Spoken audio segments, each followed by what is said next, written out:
Hello everyone, it's Andrew from GemTCG here, and today's video I'm going to be talking about PSA cards and why they spike so much in value in the more natural way as opposed to what we see pretty often with just cards getting pumped up left and right, especially with today's market. Like just a regular Pikachu from Celebrations is, I don't even know how much it's worth, but it's worth way more than what it should be considering how much supply is out there and the actual price of the raw card.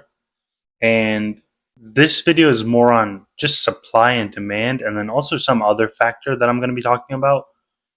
And I'm going to do like a whiteboard type of video because I feel like it makes more sense to just illustrate it rather than trying to explain how it works. So let me try to draw it out for you guys.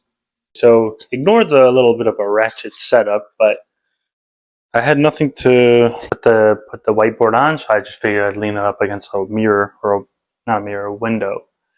And before I even start drawing things, I want to mention something about sealed product and regular singles. So, and Rudy from Alpha Investments has talked about this before, but basically, this is how the market goes most times when it comes to sealed product and singles. So sealed product goes, let's just write it down, sealed. Over time, the supply goes down, which means that the demand for the available supply goes up. And it's not a direct thing because when the set first comes out, demand is higher. So it'll probably be supply is at a peak here, demand is probably right here, and then supply goes down and demand would go slightly down and then up again. So overall, upward trajectory on the demand and less supply as time goes on. Then if you look at singles, the supply at the beginning is, let's just say it's like in the middle. Let's say the peak is up here, the low is down there. And when the set first comes out, the singles inventory, the available amount of singles on the market, goes up very high when the set first comes out because everyone is opening packs and so much goes on the market because everyone's trying to fire sell what they have because the prices tank so much after the first week or two. And then as you see, the set is out for a longer time, more product is available on the open market. The supply slowly goes up and more supply becomes available. But there's a weird thing where as the time goes on, sure, more cards were pulled out of the packs, but it's harder for you to find them on the open market because so much of it has been bought up by collectors or just people buying up inventory for their stores. So what you'll see is, say on the first week, you'll see 500 cards available. Probably a month later, you'll probably see 300 available. And in terms of an investment opportunity, investing in singles is very risky because, like we see here, sealed product goes down, but the available amount of singles goes up because more packs are opened, more product becomes available. However, sealed product has a set limit of cards or product that's available, whereas singles, every day more packs are opened, more singles become available on the open market. So it's very hard to invest in singles. And then this brings me to the third point, which is PSA cards. So another thing you'll notice, and it's very similar with all three, and this could be interchangeable for CGC and BGS, but I'm just going to say PSA because that's the #1 grading company. When a singles comes out, or like when a sealed product comes out, obviously there's that short peak of attention and demand during the first week.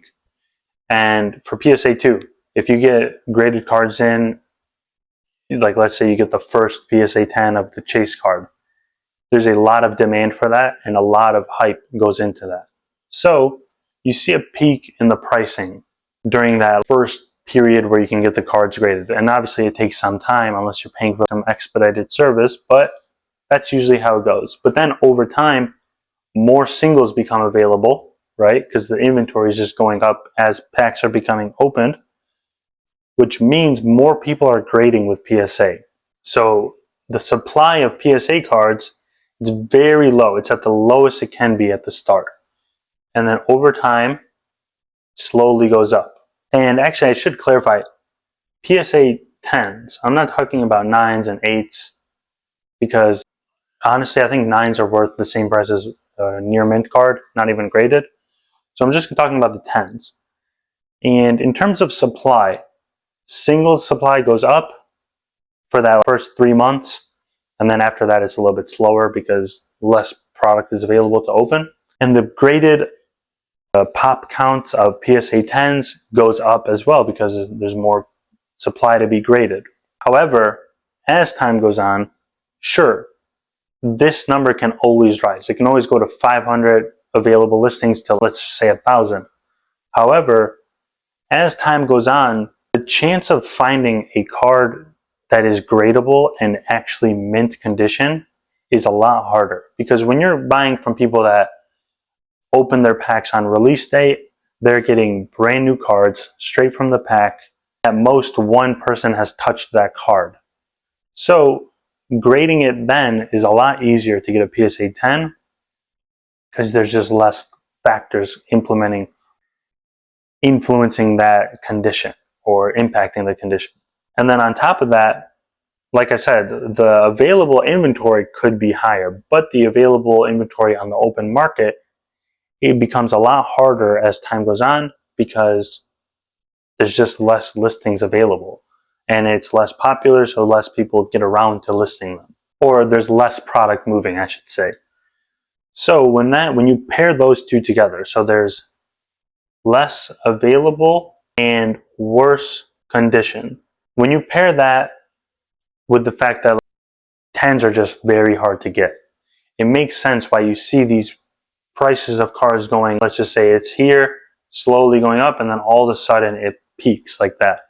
Because the chance of you getting a 10 is a lot lower the farther you get out from release date. And obviously there are nuances, and you could find some really good collection that you bought and it has very well taken care of cards, but I'm talking about the general concept and the average collector, because not everyone takes care of their cards as well as you might think. They sleeve their cards in dusty sleeves, they get dents on them sometimes, or they scratch them with their fingernails or whatever they touch it with, and it makes it a lot harder to get that 10. So then there's the less available, and then there's the worst conditions of the available cards, which then leads on to what I need to talk about with the actual graded cards. As time goes on, you'll notice a peak, let's just say a month from the release date, because everyone is grading their cards, a bunch of supply on the market.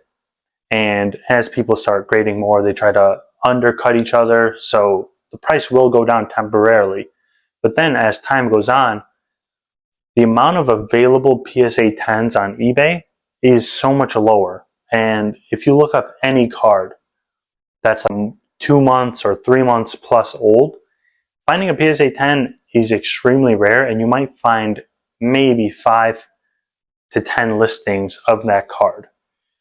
For example, one thing I'm dealing with right now is PSA 10 Sylveon VMAX from Trainer Gallery. I forget which one, I think it's Brilliant Stars.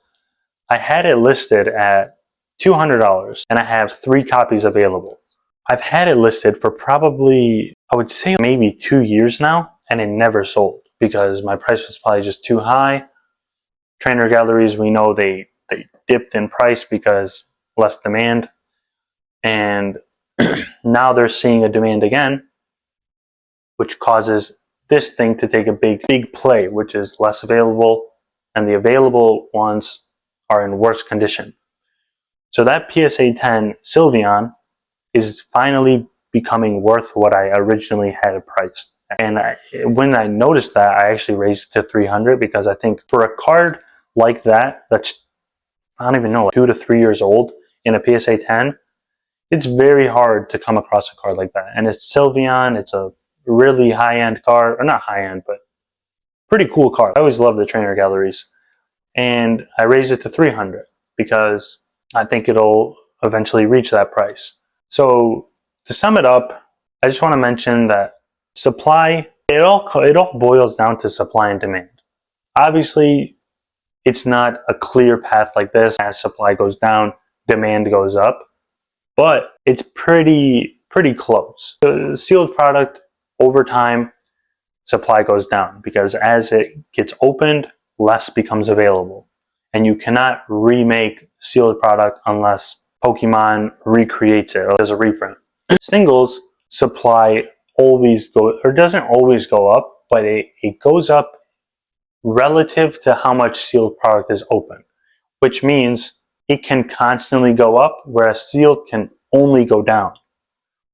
And that plays into the fact that PSA 10s feed off the singles availability, because if there's less raw cards available, it's going to be a lot harder to find a PSA 10 or get a PSA 10, which would then raise the price up very high.